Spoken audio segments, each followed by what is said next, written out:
দীর্ঘদিন অত্যাচারিত হয়েছি বলে আজকে তার ক্ষোভের বহিঃপ্রকাশ হচ্ছে। কি কি করলেন আজকে? কি করলেন? কি করলাম মানে 2017 সাল থেকে টর্চারিং হচ্ছে। 2021-এ সব থেকে বেশি বড় ভায়োলেন্ট হয়েছে আমাদের ঘরে।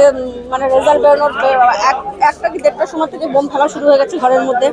আমার মা অসুস্থ, তারপর পুরোপুরি অসুস্থ হয়ে গেলেন। তো তারপরে সন্ধ্যাবেলায় এসে জানলা দরজা ভাঙচুর। তো আমরা মানে পাঁচিল টপকে পাশের বাড়ি পাড়াতে হয়েছিল। আমার মেয়েদের মেরেছে, আমাদের ঘরের টোটো ভেঙে দিয়েছে, মোবাইল ভেঙে দিয়েছে। এমনকি আমার মা যখন একটু বলতে গিয়েছে তোমরা এগুলো কেন করছো, তখন বলা হয়েছিল যে তোমার ঘরে আগুন জ্বালিয়ে দেবো। যাই হোক, আমরা 15 দিন বা 20 দিন প্রায় বাইরে ছিলাম। কাকুলি বলে আমার একটা বন্ধু আছে, সে আমাকে সেন্টার দিয়েছিল।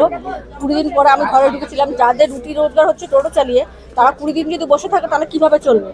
তারপরে ভয়ে ভয়ে সবসময় থাকতাম, কখন মারবে কখন কি করবে। এমনি তো রাস্তায় বেরোলে টোনটিং তো সবসময় চলতোই। এমনকি পাড়ার লোকদের বলে দেওয়া হচ্ছে ও বিজেপি করে, ওর সাথে কথা বলা যাবে না। আজকে দেখা গেল আপনারা যে পার্টি অফিস, সেই কার্যালয়ের মধ্যে আপনারা ফটো চিটিয়েছেন এবং সেখানে আপনার ফুলের মালা মিষ্টি খাওয়ালেন, জুতো পেটা করলেন, কেন? এটা হচ্ছে কি বলবো ওনাকে, প্রতিবাদের ভাষা। কি দিয়ে প্রতিবাদ করলেন? প্রথমে ফুল মিষ্টি দিয়ে সম্বোধনা দিলাম, তারপরে জুতো দিয়ে প্রতিবাদ করলাম। আর এই মেয়েটি 2021-এ একা থাকতো ঘরে, বাচ্চা মেয়ে নিয়ে।